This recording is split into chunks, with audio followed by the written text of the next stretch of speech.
You are listening to the Toxic Mold Podcast with Steve Worsley, the toxic mold expert and your number one source for mold consulting and mitigation in the USA. Let's dive into a brand new episode. Before we get started on this episode, here's a not so short disclaimer. While all attempts have been made to verify the content provided in this podcast, neither the podcaster or the producers assume any responsibility for errors, omissions, or alternative interpretations of the issues discussed here. All information stated in this podcast is the opinion of Steve Worsley. Steve Worsley is a mold specialist with over 25 years of experience in the construction and mold industry. The Toxic Mold Podcast is for information sharing purposes only. The views expressed are those of the podcaster and his alone. These views should not be taken as expert instruction or commands.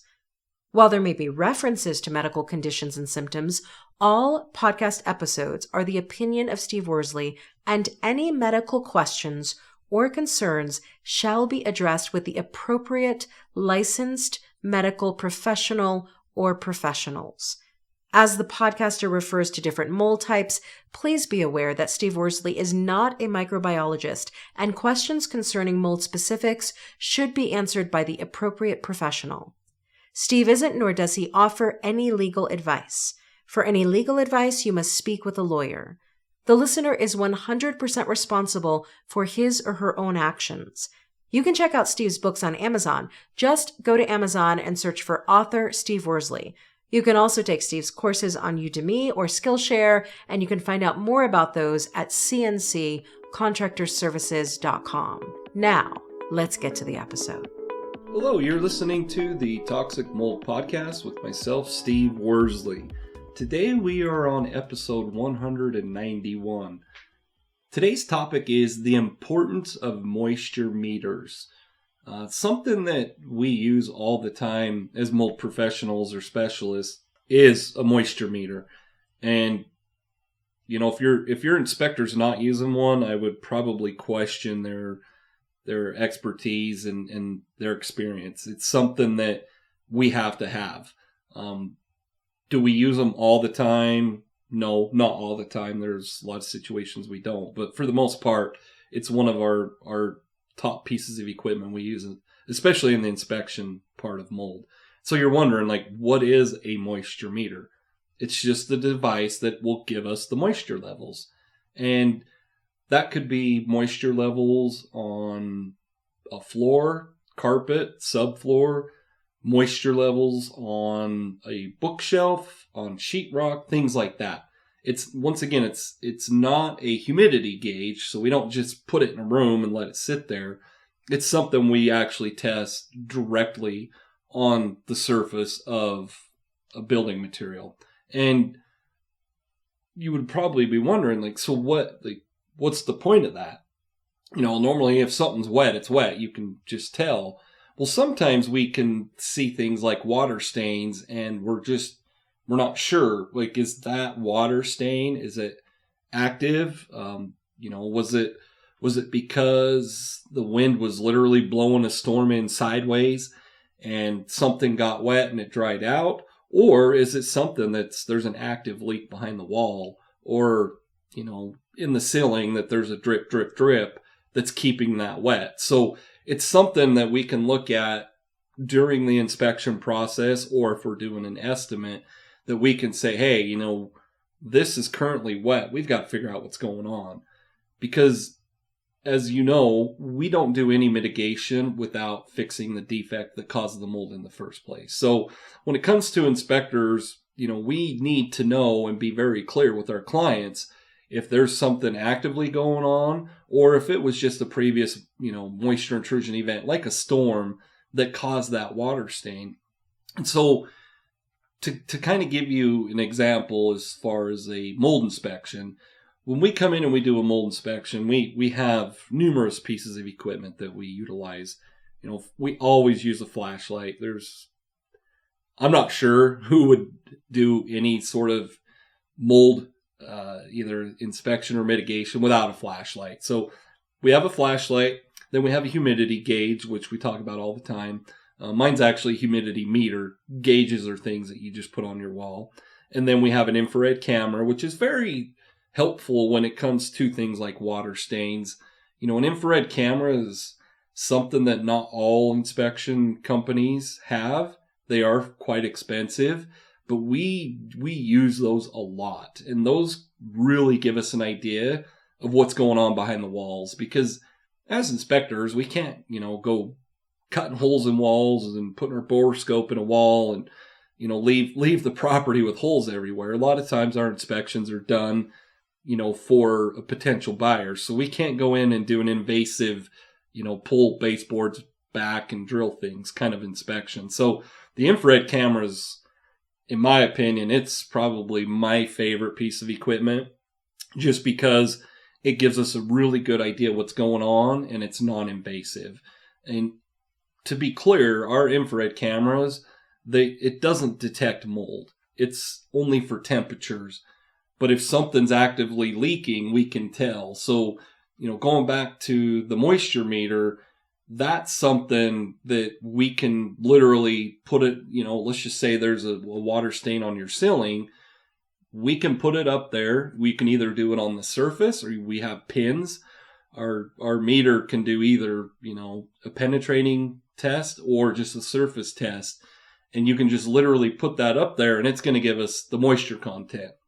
So let's just say it's sheetrock. If the moisture content is over about 10%, 12%, we know there's something going on. I mean, if it's telling us it's 20, 30% moisture in that piece of sheetrock, we know there's something going on. And then you can move further into, depending on the type of inspection that it is, you can say, hey, we're probably going to have to cut an inspection hole. We are going to have to drill a hole so we can put our borescope in there to see what's going on. Like, we need to do something a little more invasive versus just a visual inspection. So that's why the moisture meters are so important. We can't just go into properties and do a quick walkthrough and then tell our client, yeah, there were water stains and, there was some suspected mold down in the crawl space, and just send them off. That's not how, well, I should say CNC Contractor Services, that's not how we do inspections or do business, period. It's very important, and we want to know so that we can tell our clients what's really going on. Instead of just saying there's water stains and discoloration, we can say, we did a roof inspection, the roof is intact, we have no concerns up on the roof. We did an attic inspection. We saw no water stains, no signs of mold, no moisture intrusion concerns in the attic. If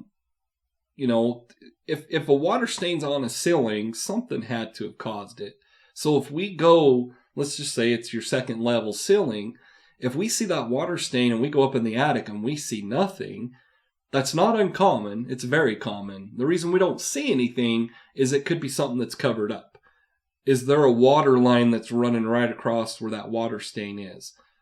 Is it something where insulation's covering it up? There's a lot of circumstances. My point is where we don't always figure out what's causing it. But when we dive deeper into something like a water stain, we have to try to figure out what's going on.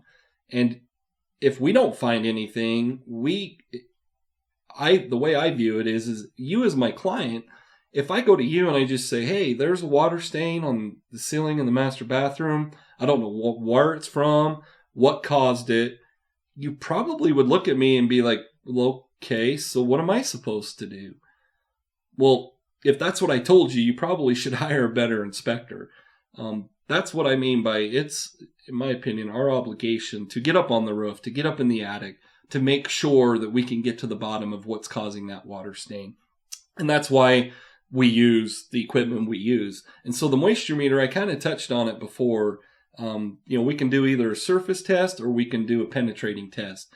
And the way we use that, the penetration test, is there's two pins that are on the top of the moisture meter. And what it is they're just small pins, like the size of a needle, that actually we can push into that water stain, and then obviously it gives us an idea of what the moisture levels are. Because at the end of the day, if we don't always use the penetration aspect of it, there might not be anything on the surface. You can have discoloration in a water stain, and it's just on the surface, but you put the pins in, and then you penetrate that sealed surface, is my point. You get through that layer of paint, or let's just say it's siding on the exterior, and that way you can tell if there's something else going on. So you can either do a surface or you can do the pins. So when we talk about moisture meters, a lot of you are probably wondering, like, so what should the moisture content be, let's just say, in sheetrock? From our standards, and obviously then my opinion, it should never be higher than about 12%. Sheetrock can have a little bit more moisture in it than something like a wall stud. When you look at things, and I probably should have covered this a little earlier, but keep in mind that obviously we have to determine whether, we can't put the pins in something like metal. That would create a void, which would be a whole nother story and whatnot. But we got to make sure that we're not puncturing something that shouldn't be punctured, meaning cellulose materials versus non-cellulose. Concrete, we could obviously only do a surface test. And when it comes to concrete, there shouldn't be much moisture in it at all, no more than like 5%. But just to be clear, when we're using moisture meters, for the most part, we're only doing that on cellulose materials and porous materials. So keep that in mind. You're not trying to test a metal roof or something like that, because you couldn't puncture it with the pins, and on the surface, it shouldn't have any water. So anyhow, going back to the percentages, when it comes to wood, and when I say wood, I'm talking things, like your studs, your floor joists, stuff that should have been fairly dry when it was installed. It should not be any higher than about 8 to 10%. And if it is, once again, we've got to figure out what's going on. And there are circumstances where the moisture meter in conjunction with an infrared camera could be a lifesaver, because we could see something like I said, you could see a water stain on the ceiling. What we would use is the two pins. We puncture that, put it in there, and let's just say that the moisture reading comes back and it's only 8%. Well, that's fine, but then we're not finding anything in the attic. So then what do? We pull out that infrared camera, and what that camera will tell us is if there's something, like I said, that was covered or concealed. If there was sheetrock, and then you have your insulation on top of that, which would be in an attic typically if it's a ceiling, there could be moisture that's trapped between the insulation and that ceiling. So you have a water stain, but it's not showing any high readings of moisture. But then you get your infrared camera out and you look up there and you can see, like, you would see an area that's actually larger than the water stain itself. And you would say, hey, there's something going on. And so you pick that up with temperatures. And that's the big reason why we use both of those together, because the moisture meter is very important. It'll pick up a lot of concerns, but then you've got to dive a little bit deeper, which is non-invasive, with your infrared camera. And, I like to give this scenario just because we run into it all the time. So let's say we do the moisture meter. It comes back normal as far as the sheetrock on a water stain. So we don't just give up there. We get the infrared camera out. We pick up something, some abnormality. Maybe, like I said earlier, the area is larger than the water stain itself.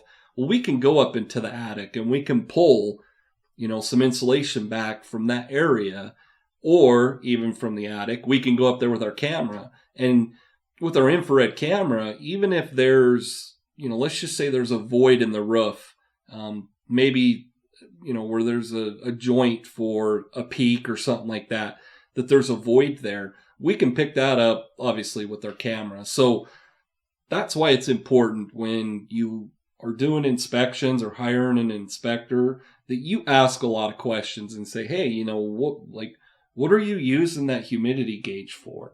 And hopefully you've learned enough from the podcast that that's something that's very important. Then you can ask them, so why didn't you use a moisture meter? Or why are you not using an infrared camera? So that's the kind of things that from the inspection side of things, you want to make sure that you're hiring the right contractor. And not that you have to grill your potential inspector over, but ask them a bunch of questions and make sure, after you listen to this podcast, you know a little bit more than just your typical homeowner that has no experience in mold or inspections. So make sure that you're using the proper equipment and you're asking the question to the inspector and making sure they know why they're using those. Because you'd be surprised how many people out there, they think they want to start a new career and they're like, hey, it's easy to get certified in mold inspection. So I'm going to go get a certification and I'm going to print some business cards. I'm going to buy some equipment. But at the end of the day, they're not really sure what that equipment's for. Yeah, they might have it, but if they don't understand why they're using it, that would obviously be a problem. So that's why, having the right people is very important. And also, you can have a very experienced inspector, but if he doesn't or she doesn't have the right equipment, they're not going to find the problems that you need answers. They're not going to have the answers to your problems. So keep that in mind. But as far as our call to action, something we see all the time is something like a water stain. We talked about earlier, in your office at work or whatnot. A lot of people just ignore those. And so I want you to make sure in your day-to-day routines, in your home, at work, school, wherever it is, pay attention to little minor things. Because most of the time, that minor drip, drip, drip turns into something major. And if you ignore it, you could ignore it for days, could be years. It's going to turn into a major, major mold concern. That's just how it's going to happen. At the end of the day, if it's a drip, drip, drip, at some point the ceiling's going to fall in. You're going to get up in the attic and you're going to see a ton of mold concerns. So as far as our promotion this week, I want you to go to the website. We have opt-ins. There's opt-ins in our books. There's different links for different things. But go to the website. There's opt-ins for like a mold investigation checklist. We're creating new ones for links for tools. We're also creating one that is a template for your mold journal. So, when you're writing down your everyday concerns, we have a template for that. So it's just an opt-in. You literally just go put your email address in there. You'll get access to whatever document the opt-in is. And then on top of that, you will be signing up for our email list. And we don't blow up your email. We don't send spam. We don't sell it. We don't email you every day. We actually, for the most part, we only will send you an email every other week. And it's an informational email. It's obviously a little shorter, condensed version of things we talk about in the podcast. But make sure you go to our website, cnccontractorservices.com. Scroll through the page. The homepage is the mold investigation checklist. Make sure you sign up to get onto our email list. Once again, this is episode 191. Thanks for listening and have a wonderful day. Thank you for listening to this episode. Make sure you go to our website at cnccontractorservices.com and sign up for the mold investigation checklist. Again, go to cnccontractorservices.com and get your free mold investigation checklist today. You can also on cnccontractorservices.com find out more about Steve's courses and books and consultations. Once again, go to cnccontractorservices.com.